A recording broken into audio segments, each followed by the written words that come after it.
नहीं जी नहीं, चलो काम की बात करते हैं हम।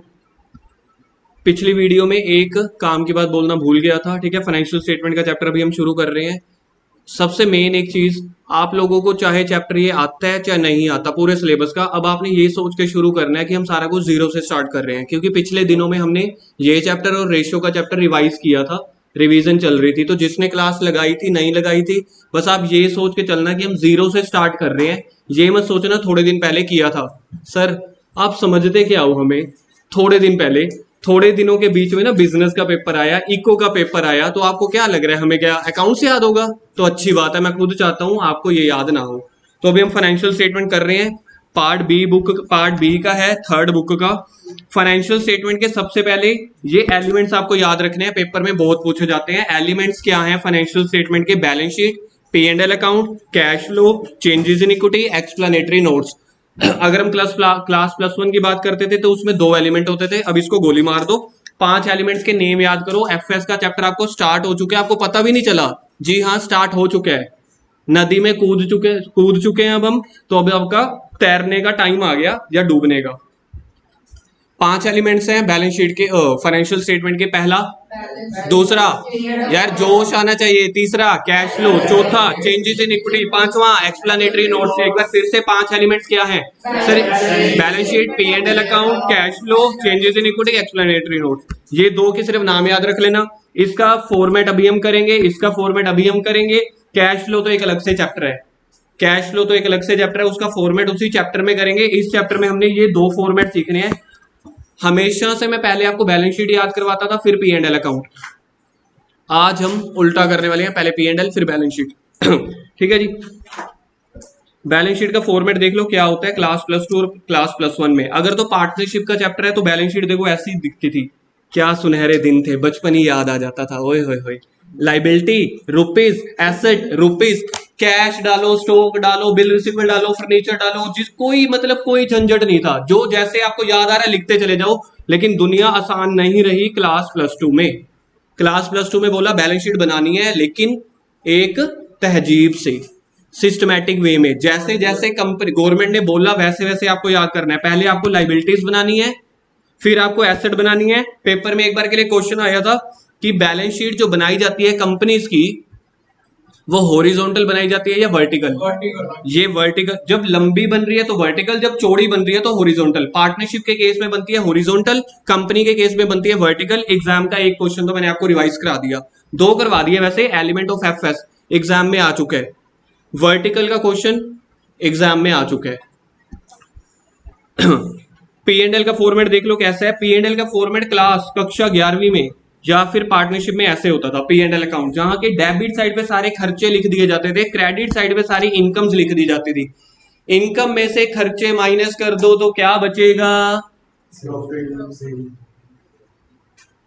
अगर खर्चे ज्यादा हुए, इनकम कम हुई तो क्या बचेगा? लॉस। अगर इनकम हुई है 100 रुपए, खर्चे हुए 80 रुपए, तो प्रॉफिट कितने का आया? तो क्लास प्लस वन में या फिर पार्टनरशिप के जितने भी चैप्टर्स होंगे उसमें पी एंड एल ऐसे बनेगा। इसको बोलते हैं सुनहरी यादें, अच्छा माहौल। लेकिन हमेशा गवर्नमेंट या सीबीएसई आपकी नहीं सुनेगी।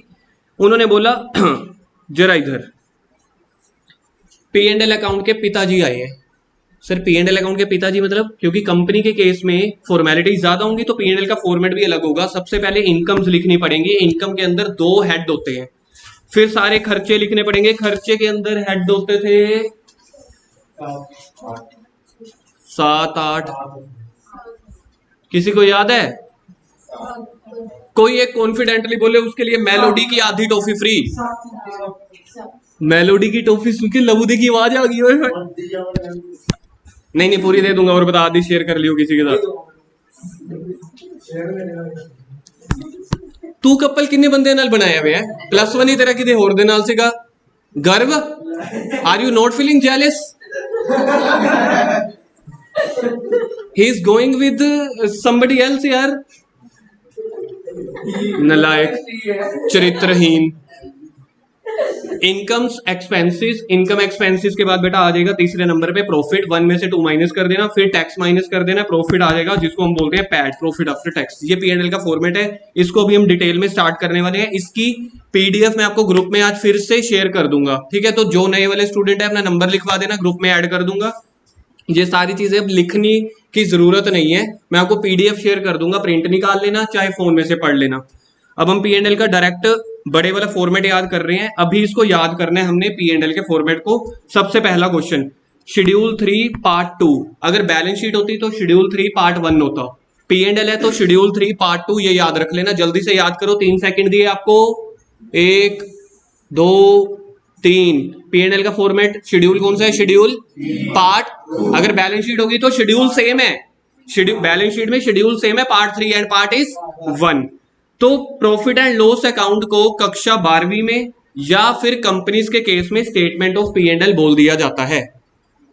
अब इसका फॉर्मेट चलो जी, सबसे पहले है इनकम्स। इनकम के अंदर 2 सब हेड होते हैं। सबसे पहला होता है रेवेन्यू फ्रॉम ऑपरेशन, जिसको शॉर्ट फॉर्म में बोलते हैं रफो। सर रफो मतलब RFO, रेवेन्यू फ्रॉम ऑपरेशन। इसके अंदर चीजें आती हैं सेल ऑफ गुड्स या सेल ऑफ स्क्रैप, मतलब जिस चीज का आपका काम है।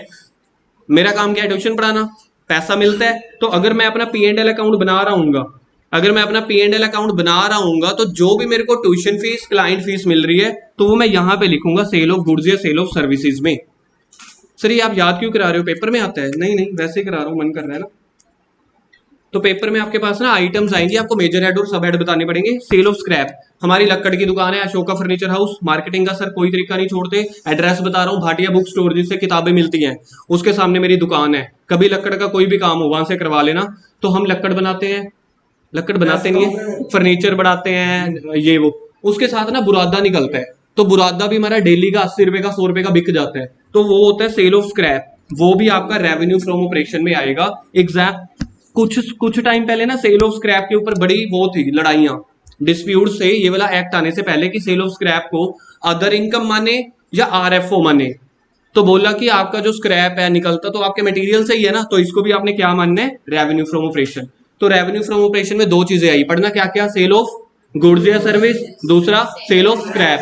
अगर पेपर में क्वेश्चन आता है सेल ऑफ स्क्रैप कहां पे आएगा, इसका मेजर हेड या सब हेड बताओ। मेजर हेड हो गया इनकम, सब हेड हो गया रेवेन्यू फ्रॉम ऑपरेशंस। उसके अलावा बिजनेस में, कंपनी में किसी भी तरीके से पैसे मिले, ये वाले दो छोड़ के कोई भी पैसे मिले, वो सारे के सारे आएंगे अदर इनकम में। Rent receive, bad debts recover, interest receive, commission receive, फलाना रिसीव, ये घर बेच दिया, किडनी बेच दी, दिल बेच दिया, जो भी पैसा मिले सारा कहां पे आएगा? रेवेन्यू फ्रॉम ऑपरेशन में क्या क्या नहीं आएगा? क्या क्या आएगा? सेल ऑफ गुड्स, सर्विस, सीधा बैठ, ठीक है जी। इनकम्स खत्म, इन दोनों का टोटल मार दो तो टोटल इनकम हो गई जी, ठीक है जी। उसके बाद आते हैं एक्सपेंस। एक्सपेंस के टोटल हेड है 7, याद रखना, एक्सपेंस के टोटल हेड है 7। पहला है कॉस्ट ऑफ मटेरियल कंज्यूम्ड। क्या है पहला? इसका फॉर्मूला नीचे देख लेते हैं जी, क्या है कॉस्ट ऑफ मटेरियल कंज्यूम्ड। इसका फॉर्मूला है, अभी ना मैंने एक आप लोगों को वो दिया था ब्रीफ इंट्रोडक्शन की, FS वाले चैप्टर में ये फॉर्मूला आपको नहीं छोड़ना। एग्जाम में 2 नंबर का क्वेश्चन तो आएगा नहीं, 1 नंबर का भी आ सकता है, 3 नंबर का थोड़ा कंफ्यूज करके भी आ सकता है, जनरली 1 नंबर का क्वेश्चन आ सकता है, जहां पे कॉस्ट ऑफ मटेरियल कंज्यूम, मैंने कोई मटेरियल कंज्यूम किया, ये बिजनेस का पहला खर्चा है। सर बिजनेस के तो और भी खर्चे होते हैं, गवर्नमेंट ने पहला खर्चा ये बोला, फॉर्मेट चेंज नहीं कर सकते। पढ़ो जी, फॉर्मूला क्या है? ओपनिंग स्टॉक या इन्वेंट्री ऑफ रॉ मटेरियल। सोच के चलो, मेरे पास ओपनिंग स्टॉक है 300 का, मैंने माल और परचेज कर लिया 900 का, टोटल कितना हो गया? 300 और 900, 300 और 900, 1200। भाई प्लस करने के लिए बोल रहा हूं। अच्छा, इसमें से माइनस कर दो क्लोजिंग स्टॉक जो मैंने यूज नहीं किया। 450 का अगर मैंने यूज नहीं किया तो मैंने कितने का यूज किया? तो 750 बिजनेस का खर्चा माना जाएगा। ये बिजनेस का पहला खर्चा है एज पर द फॉर्मेट। क्या है? Cost of material consumed. Formula याद करो जल्दी से, opening stock plus purchases minus closing stock, या फिर अगर इसमें डायरेक्ट एक्सपेंस हुए तो वो भी ऐड कर देंगे। सर डायरेक्ट एक्सपेंस कौन से? कैरेज, लेबर, फ्रेट, ये वाले खर्चे, वेजेस के। जल्दी से फॉर्मेट समाओ, 15 सेकंड दिए। एक्सपेंसेस का पहला हेड है ये, एक्सपेंसेस का पहला हेड नेम क्या है? दिवांश हाथ नीचे यार, हाथ नीचे। Cost of material consumed, formula बोलो जल्दी से। Opening stock plus purchases plus direct expense minus closing stock. जल्दी से बोलो एक बार फिर से, opening stock plus purchases plus direct minus closing stock, तो कॉस्ट ऑफ मटेरियल कंज्यूम्ड आ जाएगा। मतलब मैंने कितने का स्टॉक यूज किया, 750 का। दो ही फॉर्मूले थे, पहला हो गया एक्सपेंसेस का, पहला हो गया कॉस्ट ऑफ मटेरियल कंज्यूम्ड। अब आपके सामने स्क्रीन पे नहीं है फॉर्मूला, आप बोल सकते हो क्या? बोलो, opening plus plus direct expense minus. Second है purchase of stock in trade. Stock in trade मतलब जिस काम में मैं डीलिंग करता हूं, उसको अगर मैंने खरीदा तो पैसे आएंगे कि जाएंगे? सामान खरीद रहे हैं, पैसे जाएंगे, खर्चा है तो सेकंड खर्चा हो गया। ये आपको एज इट इज याद करने हैं एग्जैक्ट। तीसरा है चेंजेस इन इन्वेंट्री, ये पढ़ के देखना इतना बड़ा, changes in inventory of, Gurkirat इधर ड्राइंग बंद, changes in inventory of finish goods number 1, work in progress number 2, stock in trade number 3। ये चेंजेस के सामने मैंने लिखा हुआ है नोट नंबर 2, मतलब इसका भी फॉर्मूला है। इसका फॉर्मूला क्या होता था याद है? ओपनिंग माइनस, कहां गया फॉर्मूला, ये है opening finish goods minus closing, बस ओपनिंग माइनस क्लोजिंग ये फॉर्मूला है। अगर फिनिश गुड्स, WIP और स्टॉक इन ट्रेड तीनों दिए हों, देखो यहाँ पे ओपनिंग फिनिश गुड्स दी हुई है 1000, क्लोजिंग दी हुई है 700, तो टोटल आ गया 300। ऐसे ही opening WIP, closing WIP, opening stock in trade, closing stock in trade दिया होगा, तीनों का पहले इंडिविजुअल आंसर निकाल लेना। इधर आ गया 300, ये लो जी 400, 600, इसका आंसर बताना, माइनस का 200। अगली आइटम है 1500, 1350। अब बताओ 150। पहले मैंने फिनिश गुड्स का कर लेना है, WIP का कर लेना है और स्टॉक इन ट्रेड का ओपनिंग माइनस क्लोजिंग कर देना है। तो तीनों आंसर आ गए, 300 माइनस 200 और 150। अब इसका सभी का टोटल कर देना, ये आंसर है। पेपर का क्वेश्चन आ चुके हैं, देखना क्या बन रहा है, कितना 250। तो ये है फॉर्मूला, सिंपल बना, ओपनिंग माइनस क्लोजिंग। देखो आएंगी क्या क्या, तीन चीजें, ये तीन चीजें आएंगी, finish goods, WIP, stock in trade. कितने हेड हो गए हमारे? दो, नलायक, तीन हो गए। पहला कॉस्ट ऑफ मटेरियल कंज्यूम्ड, हिम्मत है तो इसका फॉर्मूला सुनाओ। Opening stock plus purchases minus पहले का, अच्छा इसके हेडिंग का नेम क्या था? Cost of. Second purchase of raw material है कि स्टॉक इन ट्रेड है? याद रखना, purchase of stock in trade है। सर अगर पेपर में आया परचेज ऑफ रॉ मटेरियल तो वो कहां आएगा? ना जी ना, गर्व ने सही आंसर दिया था। अगर परचेज ऑफ मटेरियल आया तो कॉस्ट ऑफ मटेरियल में नहीं था, ओपनिंग स्टॉक प्लस परचेज, वो वहां पे जाएगा। Fourth, employees benefit expenses. चौथा हेड बता रहा हूं, एम्प्लॉय। एम्प्लॉइज कौन होते हैं पता है आपको? कंपनी में काम करने वाले, उनसे रिलेटेड कोई भी खर्चे हो, जैसे salary, bonus, PF, staff welfare, canteen के खर्चे, उनके सारे खर्चे चौथे हेड में लिखने हैं आपने। पांचवें हेड में फाइनेंस कॉस्ट। फाइनेंस कॉस्ट के लिए नोट नंबर 3 है, ये बाद में पढ़ा दूंगा। फाइनेंस कॉस्ट में वो आते हैं जैसे कि इंटरेस्ट के खर्चे या डिस्काउंट के खर्चे, जो भी कंपनी के शेयर कैपिटल या डिबेंचर से रिलेटेड कोई भी खर्चे हो फाइनेंस से, वो सारे फाइनेंस कॉस्ट में आएंगे। 6वें नंबर पे डेप्रिसिएशन, 7वें पे अदर एक्सपेंसेस। अदर एक्सपेंसेस में कुछ भी बच गया, रेंट आउटस्टैंडिंग, सैलरी आउटस्टैंडिंग, फलाना फलाना खर्चे। Loss on sale of asset, ये सोचो loss on sale of asset business के लिए इनकम है एक्सपेंस है? Loss on sale of expense है। पहले में तो आ नहीं रहा, कॉस्ट ऑफ मटेरियल कंज्यूम में, परचेज में भी नहीं जा रहा, चेंजेस इन इन्वेंट्री में भी नहीं जा रहा, एम्प्लॉय बेनिफिट में भी नहीं जा रहा, फाइनेंस कॉस्ट में, डेप्रिसिएशन में, वो अदर एक्सपेंसेस में आएगा। जो कहीं नहीं आएगा वो 7वें नंबर पे आएगा। ये हमारे P&L अकाउंट के श्री गुरुद्वारा साहिब है। जिस भूखे को अन्न नहीं मिलती, रोटी नहीं मिलती, कुछ नहीं मिलता, वो गुरुद्वारे चले जाओ, पूरे इंडिया में क्या पूरे वर्ल्ड में इतना तो पता है कि बंदा भूखा नहीं आएगा।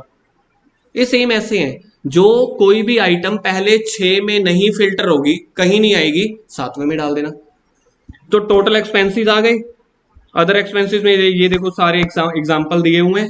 फिर आ गए टोटल एक्सपेंसेस 1 से लेके 7 पॉइंट तक। टोटल इनकम्स में से टोटल एक्सपेंसेस माइनस कर दे तो आपके पास आ जाएगा profit before tax.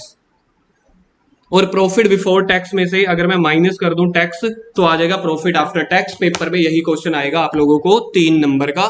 P&L account बनाओ, काफी सारी आइटम्स दे देंगे, कहेंगे P&L अकाउंट बनाओ, आपको P&L अकाउंट ऐसे ही बनाना पड़ेगा। कॉपीज खोल लो, कॉपी पे क्वेश्चन शुरू कर रहे हैं आगे। कॉपी पे क्वेश्चन स्टार्ट कर रहे हैं। इलस्ट्रेशन नंबर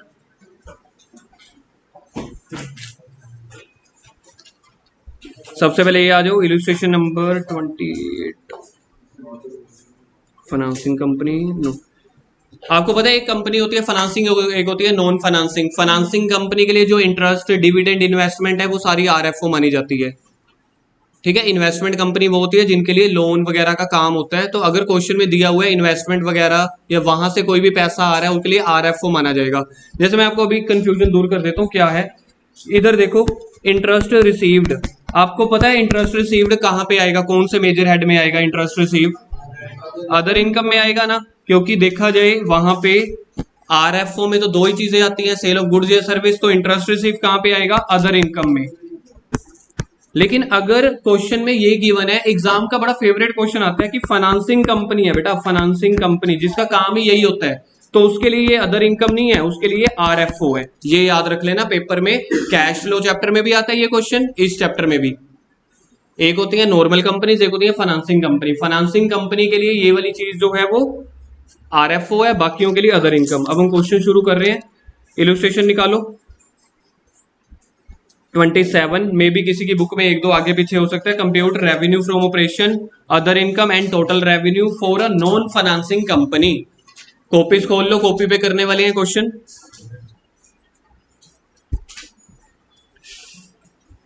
बुक जिसके पास बुक है अपनी बुक निकालो, इलस्ट्रेशन नंबर 27।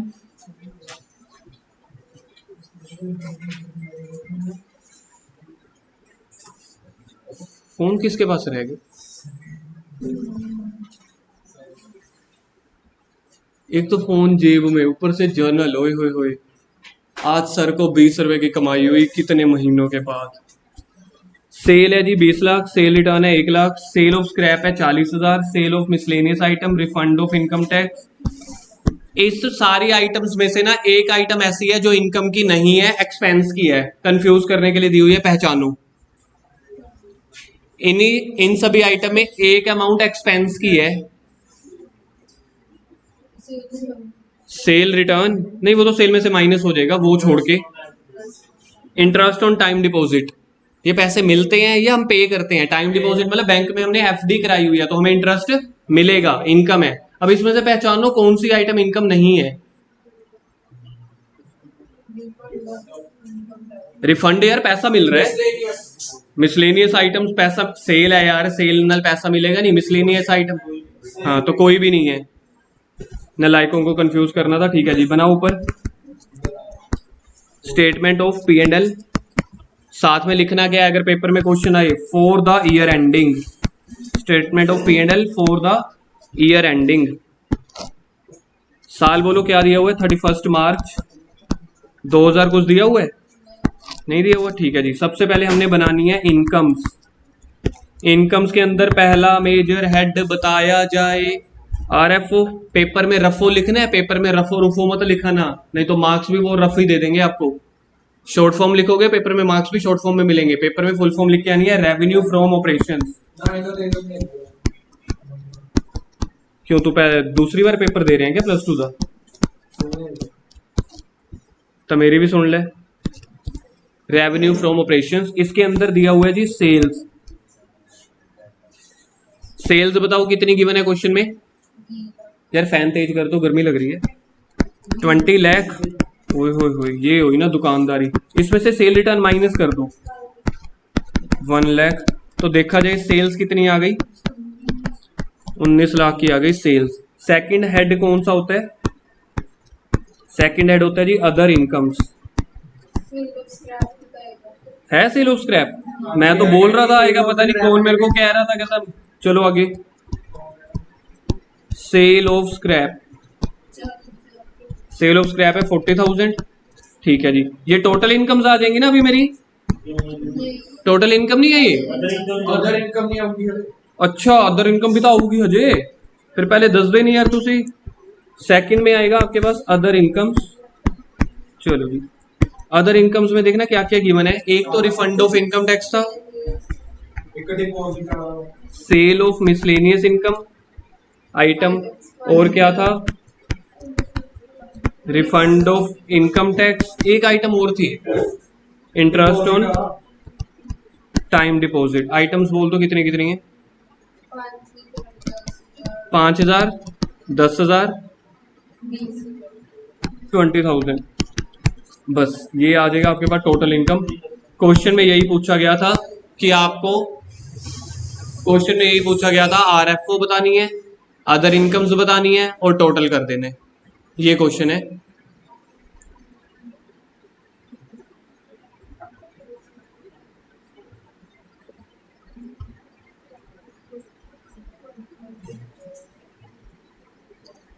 चलें जी आगे। ये क्वेश्चन हमने सिर्फ बुक में से देखना है। Compute the revenue from operation, other income and total revenue for a financing company. Financing company के लिए क्या है, अब इधर देखो, पहली आइटम देखो क्या है, इंटरेस्ट ऑन लोन गिवन। बताओ ये लोन के ऊपर इंटरेस्ट हमें मिल रहा है कि हम पे कर रहे हैं? इंटरेस्ट ऑन लोन गिवन है, हमने लोन दिया है, बदले में इंटरेस्ट मिल रहा है हमें। ये इंटरेस्ट गिवन नहीं है, ये लोन गिवन है, ऐसे इंटरेस्ट ऑन लोन गिवन। तो इंटरेस्ट जो है वो अदर इनकम होती है या आरएफओ? फाइनेंसिंग कंपनी के लिए ये आरएफओ में आएगा। देखो फाइनेंसिंग कंपनी है ना ऊपर देखो, तो फाइनेंसिंग कंपनी के लिए interest on loan given RFO में आएगा। Fees received for arranging the loan, ये भी आरएफओ में आएगा। मिसलेनियस, हाँ जी गुरुकिरत जागो मेरे प्यारे जागो, ये फाइनेंसिंग कंपनी है, 4 बार तो समझा चुका हूं। अगर नॉर्मल कंपनी होती तब तेरा पॉइंट ठीक था। फाइनेंसिंग कंपनी के केस में जो भी इंटरेस्ट वाली चीजें होती हैं वो आरएफओ का पार्ट होती है, क्योंकि इनका कामकाज ही यही है। अच्छा ठंड लग रही है, ओके फिर ठीक है। अच्छा और देखो आरएफओ में और क्या आएगा, ये आएगा profit on sale of investment. Profit on sale of जो इन्वेस्टमेंट है ना, इनका काम ही इन्वेस्टमेंट को खरीदना बेचना होता है, तो ये भी आपकी कहाँ पे जाएगी, ये भी आपकी आरएफओ में जाएगी। देखना इस क्वेश्चन को करवाने की जरूरत है या आ गया समझ? चले आगे थोड़े से मुश्किल लेवल पे चले। कॉस्ट ऑफ मटेरियल कंज्यूम्ड का क्वेश्चन करेंगे कॉपी पे। चलो जी कॉपी पे क्या ऐसे ही डिस्कस हो जाएगा यार। कॉस्ट ऑफ मटेरियल कंज्यूम्ड निकालना है, फॉर्मूला याद है आपको क्या होता था, opening plus purchase plus direct. अब इसमें से ओपनिंग देखो कौन सा है, 17 वाला या 18 वाला, कितने है 3 लाख। इसमें परचेज ढूंढो कहीं पे है, परचेज में से रिटर्न माइनस कर देना ना, तो 3 लाख प्लस 14,90,000 माइनस कर दो क्लोजिंग स्टॉक कितना 3 लाख, तो ये बच गया कॉस्ट ऑफ मटेरियल कंज्यूम्ड। हो गया जी कॉस्ट ऑफ मटेरियल कंज्यूम्ड। मैंने क्या लिखा है, एक तो आपको पढ़ना भी नहीं आता यार। एक क्वेश्चन मैं दे रहा हूं वो लिखो। अब देखो कॉस्ट ऑफ मटेरियल कंज्यूम्ड निकालना है, फैक्ट्री वाला क्वेश्चन है। अब ये ताजा क्वेश्चन बनाना है हमने फैक्ट्री में। Calculate cost of material consumed, लिखो जी। ओपनिंग मटेरियल ऑन 1/4/2022, क्योंकि पेपर में आपके पास डेट्स ज्यादा आएंगी 21, 22 या 23 वाली। ओपनिंग मटेरियल है जी 1 लाख, ठीक है जी। उसके बाद लिखो, उसके बाद लिखो, उसके बाद लिखो मटेरियल ऑन 31/3/2023 15,000। उसके बाद लिखो परचेज ऑफ स्टॉक 10,000। उसके बाद लिखो वेजेस 5,000। वेजेस के बाद आप लोगों ने लिखना है कैरेज, कैरेज आप लिखो 7,000। बस इतना सा ही डेटा है। देखो बड़े सारे आंसर आएंगे मेरे पास। अब कौन बनेगा करोड़पति का गेम शुरू होएगा, लेकिन मेरे को पता है 3 आंसर आ पाएंगे ज्यादा से ज्यादा। निकालो इसका आंसर, देखते हैं जी। 95,000 एक आंसर आ गया, देखते हैं।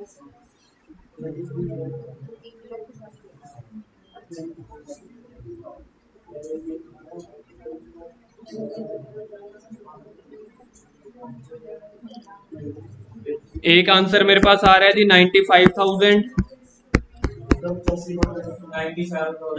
एक आ रहा है 97,000। मैंने कहा था गेम शुरू होएगी अभी।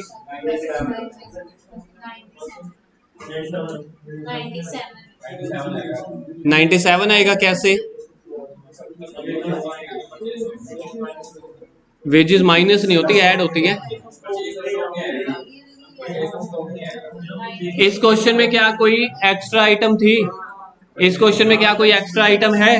परचेज ऑफ स्टॉक नहीं आएगा, परचेज ऑफ मटेरियल आता है। तो ओपनिंग स्टॉक है आपके पास 1 लाख, ओपनिंग स्टॉक में परचेज ऐड कर दो। इस क्वेश्चन में परचेज गिवन ही नहीं है। सर परचेज गिवन तो है बेटा, स्टॉक इन ट्रेड अलग चीज है, मटेरियल अलग चीज है। क्या सर आप हमें बाइफरकेट कर सकते हो अपनी दुकान की एग्जांपल लेके? अभी कर दूंगा। हम लक्कड़ से ना सोफे बनाते हैं, तो अगर मैंने लक्कड़ से सोफा बना रहा हूं तो लक्कड़ जो होती है ना वो होती है मटेरियल, सोफा या जो बेड होता है वो होता है स्टॉक इन ट्रेड।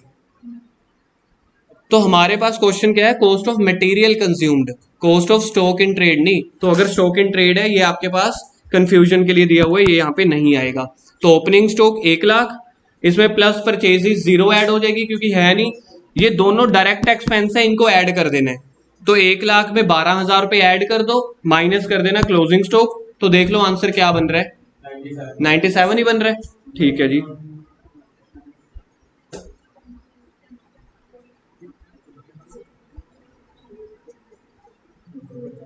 ये क्वेश्चन करना है। अगले हेड पे आ गए हम। अगला क्वेश्चन है जी कंप्यूट द कॉस्ट। इस क्वेश्चन को निकालो, compute the cost of material consumed.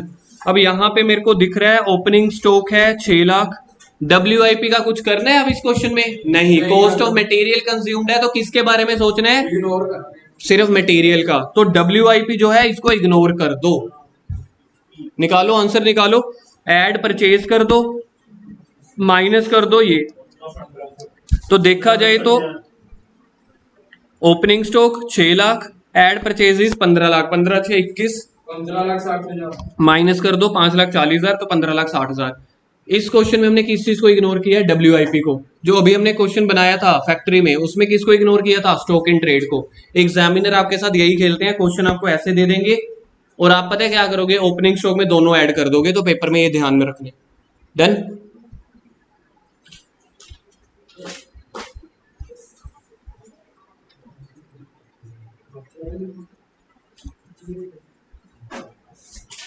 Changes in inventory का एक क्वेश्चन था यार, क्या बस 6:30 तक है? बताया तो था ग्रुप में।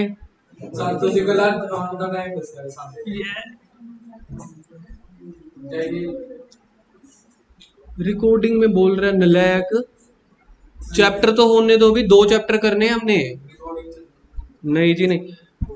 अच्छा अगला एक क्वेश्चन देख रहे हैं, जल्दी से ही देखो। चेंजेस इन इन्वेंटरी वाला क्वेश्चन देखो। From the following information, illustration number 30 पे आ जाओ। Prepare notes to accounts to determine the amount shown in P&L account against the changes in inventory. याद है चेंजेस इन इन्वेंटरी में कौन सी 3 चीजें आती हैं? Finish goods, WIP।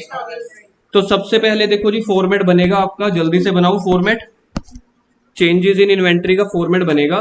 क्वेश्चन ने ना नोट्स टू अकाउंट्स भी बोला है, तो ध्यान से देखना पेपर में क्वेश्चन कैसे करना है आपको। लिखो ऊपर स्टेटमेंट ऑफ, चल गुरु के जल्दी, statement of P&L। Statement of P&L, इसके अंदर आपको लिखना क्या है देख लो जी। एग्जाम की प्रेजेंटेशन बता रहा हूं, पहले लिखने हैं आपको एक्सपेंसेस। एक्सपेंसेस के अंदर जो उन्होंने सब हेड पूछा है वो लिखना है। चेंजेस इन इन्वेंट्री,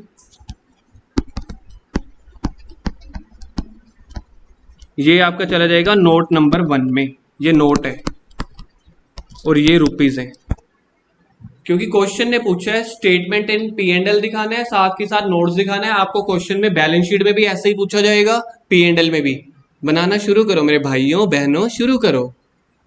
हाँ जी, ये क्वेश्चन कॉपी पे करना है, क्योंकि ये क्वेश्चन नहीं किया पेपर में प्रेजेंटेशन ही नहीं समझ आएगी। सबसे पहले P&L कर भाई,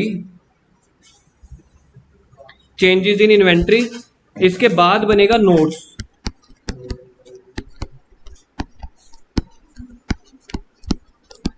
नोट्स टू अकाउंट्स,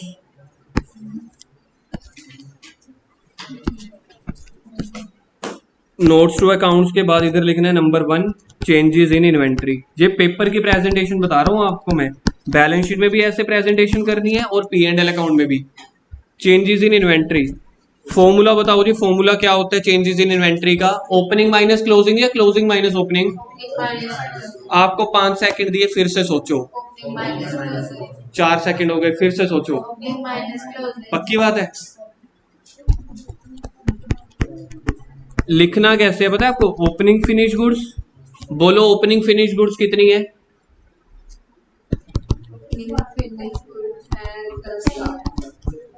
10,000 या 10 लाख? लो जी 10 लाख रुपए। क्लोजिंग बताओ।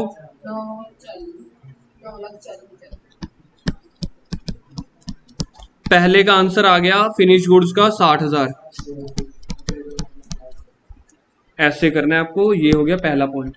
उसके बाद आपको करना है opening WIP minus closing WIP। बताओ जी ओपनिंग WIP बताओ कितना है?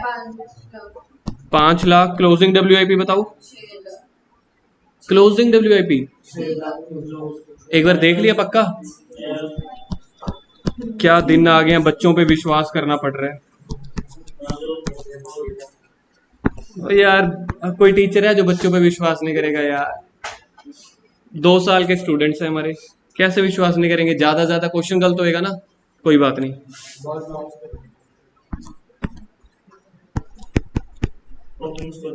ओपनिंग स्टॉक इन ट्रेड कितने? 8 लाख। और माइनस क्लोजिंग 7,30,000। 7,30,000। एक चीज और भी दी हुई है, चौथी चीज भी दी हुई है पेपर क्वेश्चन में, मटेरियल दिया हुआ है। तो मटेरियल को इग्नोर करना है। क्वेश्चन देख लो जी, क्वेश्चन में मटेरियल को, इसको इग्नोर करना है आपने। ये जो दिया हुआ है इसका कुछ नहीं करेंगे। क्वेश्चन में कंफ्यूजन के लिए दिया हुआ है आपको, क्योंकि चेंजेस इन इन्वेंट्री 3 चीजों को लेके होगी, finish goods, WIP, stock in trade. Material कहां पे आएगा? पहले हेड में कॉस्ट ऑफ मटेरियल में, सेकंड में परचेज ऑफ स्टॉक आएगा, और तीसरे में बाकी 3 चीजें आएंगी। तो ये आपके पास आंसर निकल के आ जाएगा 30,000। अब कुछ आइटम्स बोल रहा हूं मैं आपको, उनके सिर्फ मेजर हेड और सब हेड्स लिखने हैं आपको, ठीक है? एक फॉर्मेट बनाओ। ये हो गया आपका। अब पेपर वाला क्वेश्चन और बता रहा हूं जो पेपर में आते हैं। इधर लिखो जी आइटम्स, मेजर एंड सब हेड। P&L अकाउंट में मेजर हेड सब हेड इकट्ठे लिख लेंगे हम। आइटम्स लिखवा रहा हूं बहुत सारी, वो आपको बतानी है। P&L का फॉर्मेट खत्म हो जाएगा। सबसे पहले लिखो आप लोग, फर्स्ट आइटम है interest on loan. Second item आपके पास है डेप्रिसिएशन। तीसरी आइटम आपके पास है profit on sale of asset. Profit on sale of asset. Sale of scrap.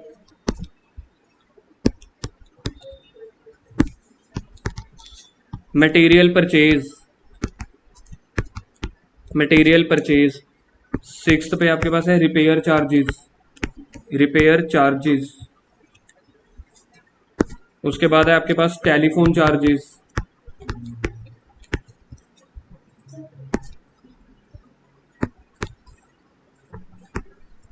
Sale of service.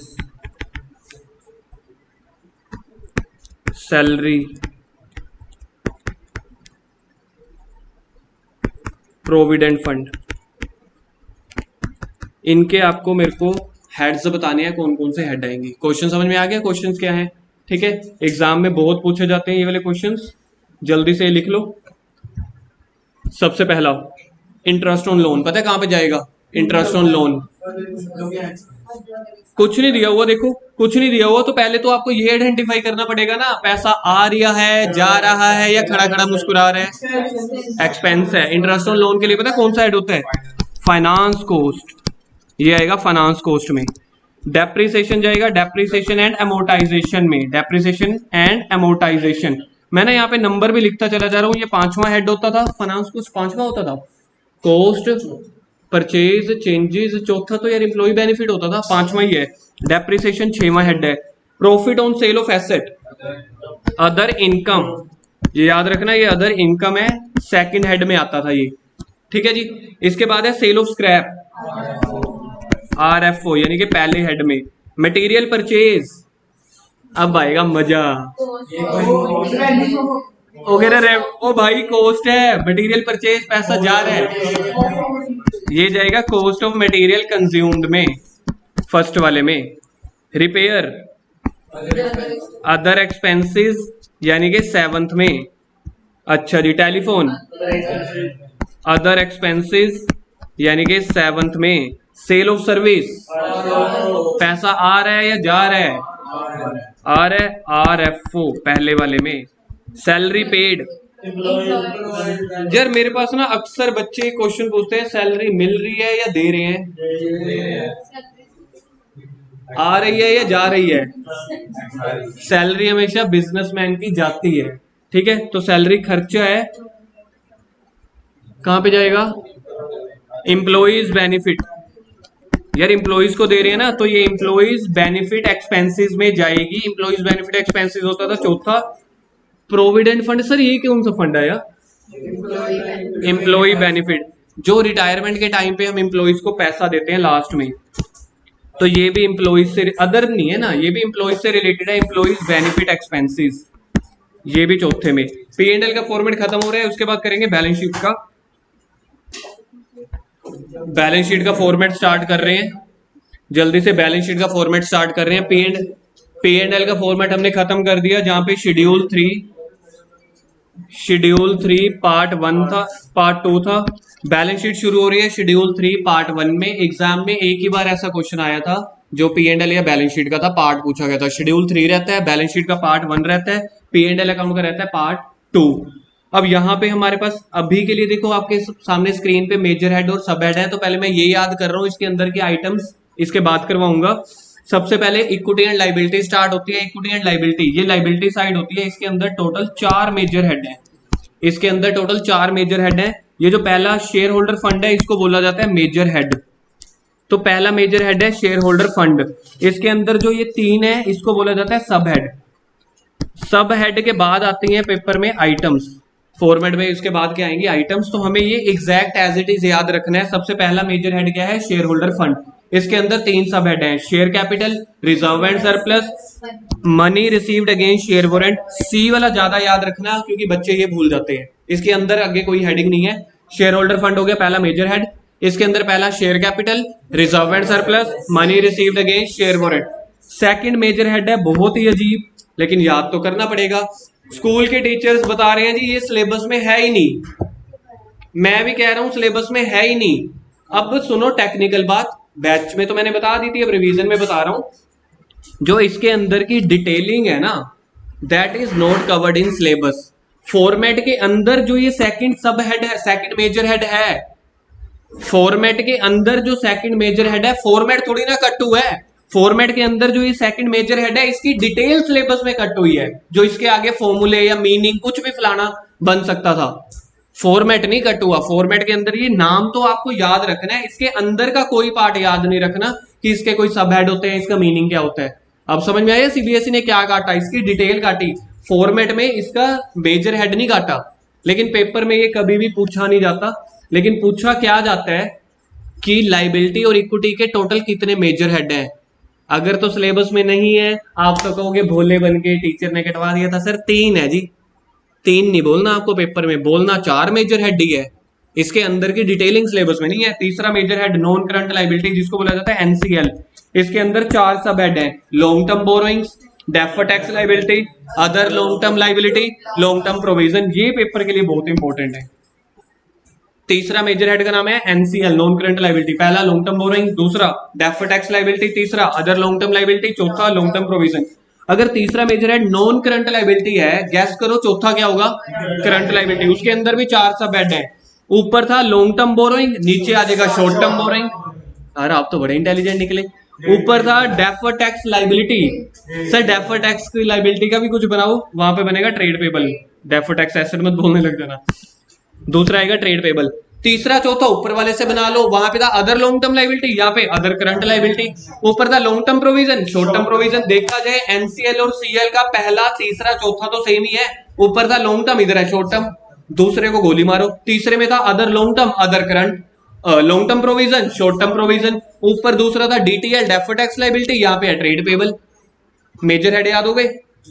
पहला शेयर होल्डर फंड, उसके अंदर share capital, reserve and surplus, money received against share warrant. दूसरा share application money pending allotment. तीसरा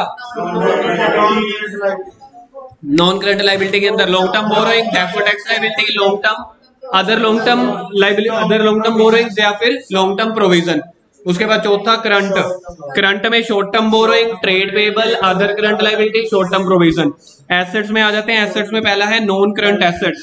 non current asset के अंदर आता है fixed asset, अब इसको बोला जाता है पीपीई। सर की बेटा की नहीं, PPE, property plant and equipment.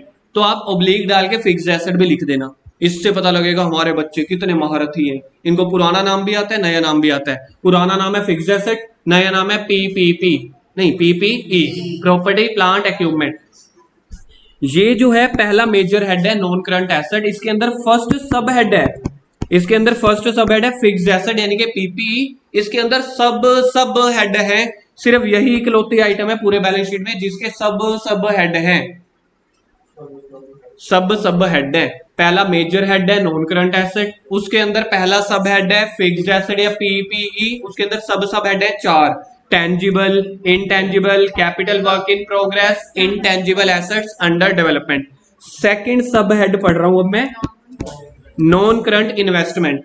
तीसरा है डेफर्ड टैक्स एसेट। सर ऊपर भी तो आया था डेफर्ड टैक्स, वो लाइबिलिटी थी। मनन थैंक यू सो मच, यहाँ पे डेफर्ड टैक्स एसेट है। चौथे में long term loans and advances. बेटा याद रखना ये लोन और एडवांसेस वर्ड हो ना, ये हमने लोन किसी को दी है इसलिए ये मेरी एसेट है। सर हमने लोन दिया, ये मेरी एसेट कैसे हुई? बेटा बदले में पैसा वापस भी तो मिल जाएगा। जो पैसा पे करना होता है वो लाइबिलिटी, जो मिलना होता है एसेट। और पांचवा आएगा अदर नॉन करंट एसेट्स। इसके बाद है करंट एसेट। करंट एसेट जो है आपको पता है क्या है? सेकंड मेजर हेड है करंट एसेट्स। इसके अंदर टोटल 1 2 3 4 5 6 7 नहीं 6 सब हेड है। 6 सब हेड के अंदर सब हेड कुछ नहीं है। लाइबिलिटी में सब हेड कहीं नहीं था, सब हेड एक ही था, पीपीई वाला, जिसके अंदर सब हेड 4 थे। अच्छा जी सर ये पढ़ाओ।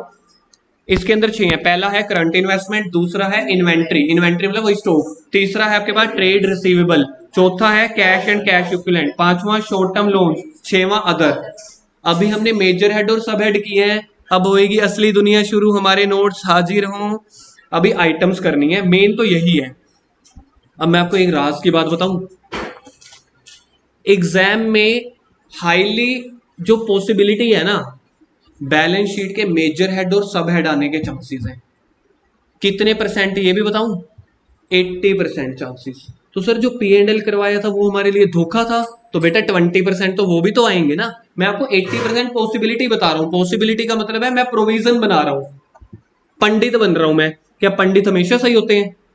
जब बच्चा पैदा होता है ना कुंडली, ओहो हो इसकी तो 2 बीवियां होंगी, ओहो हो ये तो घर छोड़ के भागेगा, पता लगता है पूरे जिंदगी घर पे चूहा बन के बैठे। तो पंडित हमेशा सही नहीं होते, गलत भी हो सकते हैं। तो मैं पंडित बन रहा हूं 80% जितना। हाईली चांसेस हैं जो अभी हम करेंगे ना मेजर हेड सब हेड, हाईली चांसेस है 80% पेपर में बैलेंस शीट की मेजर हेड और सब हेड पूछेंगे। बाकी हम जितना भी कर रहे हैं उसको कुल मिला के पॉसिबिलिटी है 20%। तो ये जितनी भी अब मैं चीजें बताऊंगा ना, आज अपनी बुक या कॉपी के पीछे ना लिखना शुरू कर देना कि सर सबसे ज्यादा पॉसिबिलिटी किसकी बता रहे थे, ताकि वो वाले टॉपिक्स को घर पे आप उतनी इंपॉर्टेंस दे पाओ। तो जो बैलेंस शीट के मेजर हेड सब हेड है ये पेपर में बहुत पूछे जाते हैं पिछले कई सालों में और आने वाले में भी। सबसे पहले equity and liability. Equity liability के अंदर पहला मेजर हेड क्या है? Share holder fund. इसके अंदर पहला शेयर कैपिटल। शेयर कैपिटल आपको पता है क्या है? पहला सब हेड है। और इसके बाद सब हेड के बाद क्या शुरू होता है? इसके बाद शुरू होंगे आइटम्स। नहीं सब हेड तो वही एक ही था। जनरली हम देखें सबसे पहले आएगा मेजर हेड, मेजर हेड के बाद आएगा सब हेड, सब हेड के बाद आएंगी आइटम्स। पेपर में आपको पता है आइटम्स आएंगी, आपको मेजर हेड एंड सब हेड बताने होंगे। तो पहला मेजर हेड है शेयर होल्डर फंड, ये है जी, लिखा भी हुआ देखो येलो वाली जगह पे देखो, फर्स्ट मेजर हेड। उसके बाद शेयर कैपिटल जो है फर्स्ट सब हेड है। इसके अंदर आइटम्स देखो, सबसे पहले आएंगे authorised share capital. Authorised share capital यानी कि आपके घर के दादाजी सबसे बड़े। उसके बाद होती है इशू, मतलब पिताजी।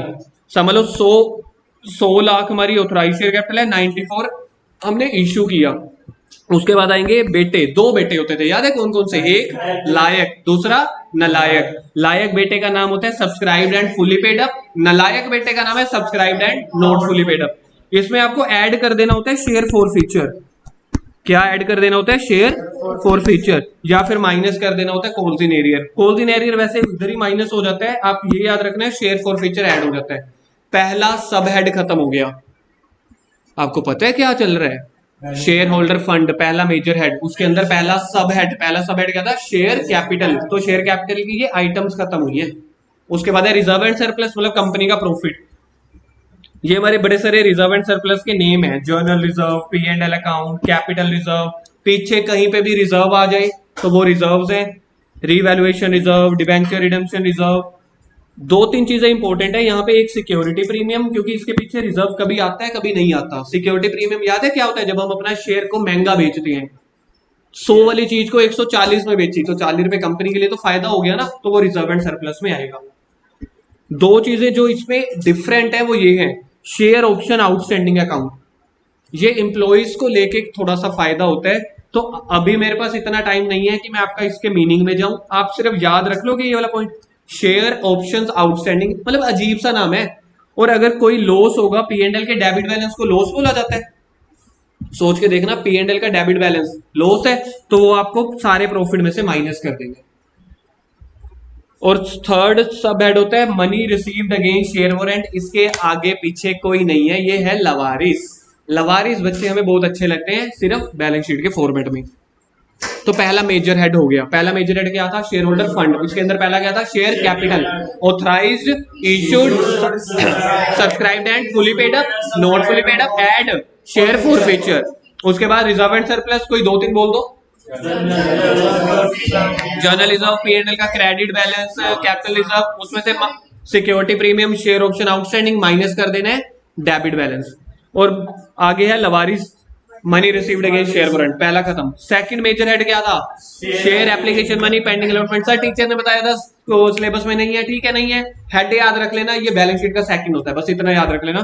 थर्ड नॉन करंट लाइबिलिटी, ये थर्ड मेजर हेड है, दिख रहा है आपको? ये थर्ड मेजर हेड है। इसके अंदर कितने बेटे हैं इसके? 4 सब हेड। पहला लॉन्ग टर्म बोरोइंग, जो हमने बैंकों से या डिबेंचर कहीं से पैसा उधार ले रखा है, तो डिबेंचर्स हो गए, टर्म लोन हो गए, इसमें सबसे ज्यादा जरूरी होता था ये पब्लिक डिपॉजिट। पब्लिक डिपॉजिट वाले लोगों का पैसा उधार ले रखा है, तो ये भी कंपनी के लिए लॉन्ग टर्म बोरोइंग है, पैसा देना है वापिस। जल्दी से याद करना, लॉन्ग टर्म बोरोइंग में क्या क्या आ रहे हैं?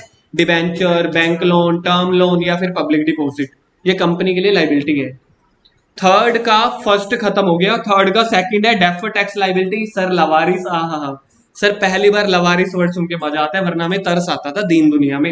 ओके जी, सेकंड सब हेड मैंने लिखा हुआ है डेफर्ड टैक्स लाइबिलिटी। तीसरा सब हेड है other long term liability. Other long term liability ये आपको बुक में से याद करने पड़ेंगे। एक लिखा हुआ है premium payable on redemption of shares. Redemption मतलब पैसा वापस करना। अगर प्रीमियम पे वापस करना है, मतलब ज्यादा वापस करना है, तो आपके लिए तो लाइबिलिटी हुई ना, तो इसके लिए अदर लॉन्ग टर्म लाइबिलिटी है। और चौथा है long term provision, provision for gratuity, warranty, claims, earn leave. लेकिन कुछ कुछ ना प्रोविजन ऐसे भी होते हैं, जैसे प्रोविजन फॉर टैक्स, वो शॉर्ट टर्म प्रोविजन में आएगा।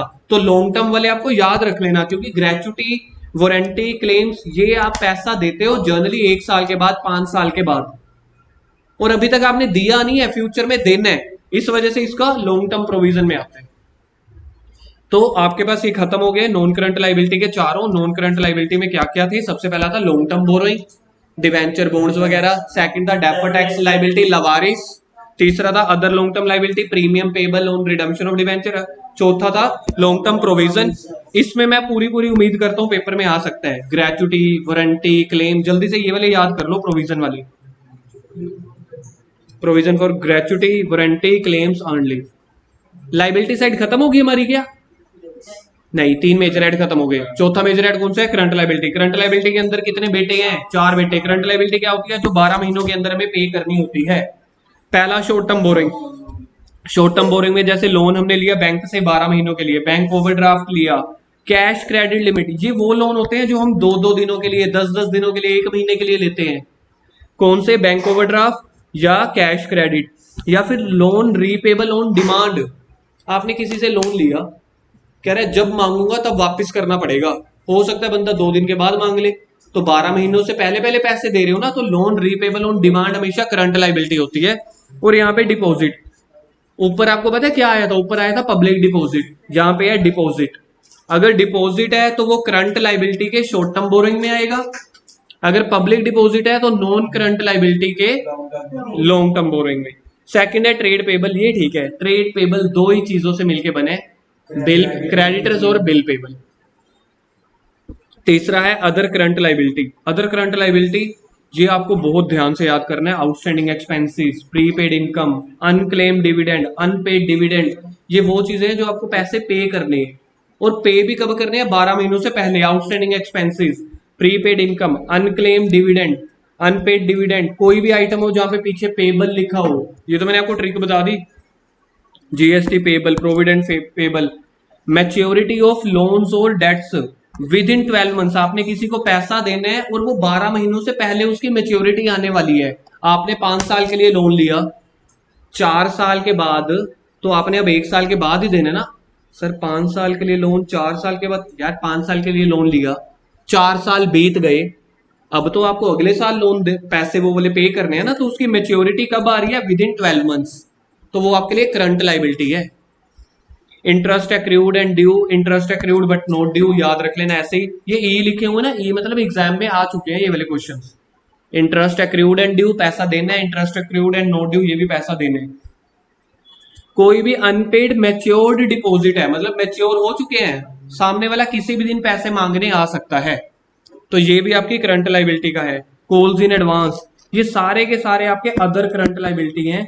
ये आपको बुक में से या यहाँ से ध्यान से याद करने पड़ेंगे। मेरे पास इतना टाइम नहीं है कि मैं एक एक आइटम सारी सारी याद करवाता चला जाऊं। मैंने आपको बता दिया सबसे जो मतलब इंपॉर्टेंट है वो करंट लाइबिलिटी की अदर करंट लाइबिलिटी है। उसके बाद है short term provision. Long term provision में याद है क्या क्या आया था, लॉन्ग टर्म प्रोविजन में आया था वारंटी, क्लेम्स, ग्रेचुटी, यहाँ पे अलग है, taxation, employ benefit less than 12 months वाले, या फिर डाउटफुल डेट्स, ये करंट लाइबिलिटी के शॉर्ट टर्म प्रोविजन में आएगा। लाइबिलिटी साइड खत्म हो गई, अब जल्दी से एसेट साइड को खत्म कर देते हैं। एसेट साइड में पहला है नॉन करंट एसेट, दूसरा है current asset. Non current asset के अंदर पहला मेजर हेड है, सॉरी नॉन करंट एसेट पहला मेजर हेड है, इसके अंदर पहला वही आ गया फिक्स्ड एसेट, इसका और नाम हमने क्या याद किया था, पीपी। इसके अंदर याद है सब हेड थे, पहला था tangible asset, land, building, plant, furniture, machinery. दूसरा था intangible asset, goodwill, patent, copyright, trademarks, softwares, ये सब चीजें। उसके बाद था capital work in progress. Capital work in progress वो होता है जैसे मैं कोई बिल्डिंग बना रहा हूँ, बिल्डिंग बनाने के लिए 5-7 साल लग जाएंगे, जैसे बिल्डर होते हैं फ्लैट बनाते हैं, तो पहले साल देखा जाए 5 मंजिली बिल्डिंग बन गई, बनानी है बुर्ज खलीफा जितनी, हर साल थोड़ी थोड़ी बनेगी ना, तो हर साल के एंड में यार गिफ्ट करनी है मैंने किसी को, हर साल के एंड में थोड़ी थोड़ी बिल्डिंग बन जाती है, तो वो बिल्डर के लिए होता क्या है, वो बिल्डर के लिए होता है कैपिटल वर्क इन प्रोग्रेस, यानी कि आधी बन गई पूरी नहीं बनी। उसके बाद है इनटेंजिबल एसेट अंडर डेवलपमेंट। इसमें याद है किसकी एग्जांपल देता था मैं, इनटेंजिबल एसेट अंडर डेवलपमेंट नहीं, एक और देता था, एक मूवी की, कार वाली, यस, इसमें टार्जन मूवी की एग्जांपल देता था मैं, स्पेलिंग नहीं मेरे को पता क्या है। टार्जन मूवी में अजय देवगन एक गाड़ी बनाता है, टार्जन, आप लोगों से वो गाड़ी बनेगी नहीं है ना, मूवी में क्या है, वो गाड़ी भी बन गई, गाड़ी का सारा वो भी हो गया, बीच में से अजय देवगन भी जिंदा हो गया। क्या सही मूवी थी यार, अजय देवगन ने वो मूवी बनाई, वो गाड़ी बनाई थी दिल से, लेकिन उसको गाड़ी बनाने का डिजाइन बनाने के लिए 4 साल लग गए थे, ये पता नहीं 3 साल लग गए थे। तो हर गाड़ी का डिजाइन ऐसा नहीं होता कि आप लोगों ने एक दिन में बना दिया। क्या हाँ, मूवी घंटे में खत्म हो गई थी, ये भी बात सही है। तो अगर कोई भी ऐसी इंटेंजिबल एसेट है जिसको बनाने के लिए कई साल लग जाते हैं, 2-2, 3-3, 4-4 साल, तो 1 साल के बाद उसके ऊपर जितना भी पैसा लग चुका है उसको बोलते हैं इंटेंजिबल एसेट अंडर डेवलपमेंट, मतलब वो भी बन रही है। सब हेड खत्म हो गए। सेकंड सब हेड है non current investment. Non current investment में जैसे शेयर खरीद लिए, डिवेंचर खरीद लिए, कोई जगह पे हमने इन्वेस्टमेंट कर दी। तीसरा आपके पास है डेफर्ड टैक्स एसेट्स। चौथा आपके पास है लॉन्ग टर्म लोन और एडवांसेस, ये लोन आपने दिया है, ये चौथा सब हेड है। पांचवा सब हेड है अदर नॉन करंट एसेट, जैसे अदर करंट लाइबिलिटी बहुत इंपॉर्टेंट था, other non current assets important है आपके पास, यहाँ पे अनएमोटाइज वाले खर्चे आते हैं। उसके बाद है जी करंट एसेट्स, करंट एसेट के अंदर पता है कितने सब हेड है? 6। सबसे पहला करंट इन्वेस्टमेंट, देखो ऊपर सेकंड सब हेड था, यहाँ पे पहला सब हेड है करंट इन्वेस्टमेंट, अगर आपने कोई शेयर डिवेंचर खरीदे हुए हैं शॉर्ट टर्म पीरियड के लिए। सेकंड होता है इन्वेंट्री, इन्वेंट्री बहुत इंपॉर्टेंट है, इन्वेंट्री के अंदर देखो क्या क्या है, raw material, WIP, finish goods, stock in trade, stores and spares, loose tools. याद करना इन्वेंट्रीज वाली, raw material, WIP, finish goods, stock in trade, stores and spare, loose tools. ये आपका सेकंड मेजर हेड का सेकंड सब हेड है। Second major head था current asset, उसका second है इन्वेंट्री। तीसरा आपके पास है ट्रेड रिसीवेबल, ट्रेड रिसीवेबल में आएगा डेटर्स एंड बिल रिसीवेबल, जैसे ट्रेड पेबल में था ना क्रेडिटर एंड बिल पेबल, इसमें दो रिवर्स हो गए। कैश वाली चीजें देखो, cash in hand, cash at bank, cheque, demand draft, ये सब चीजें कैश एंड कैश इक्विवेलेंट में आएंगी। शॉर्ट टर्म लोन्स और एडवांसेस, ऊपर था लॉन्ग टर्म लोन्स और एडवांसेस, यहाँ पे था short term. Other current assets में prepaid expenses, prepaid advances, accrued income, कोई भी रेंट रिसीवेबल है, या फिर अनएमोटाइज जो है, अनएमोटाइज है return of with in 12 months.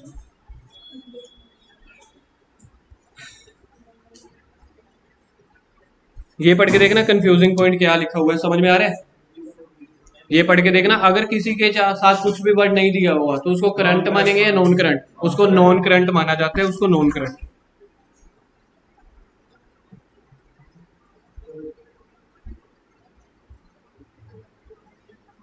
Contingent liabilities अगली क्लास में देखेंगे यार, कॉन्टिंजेंट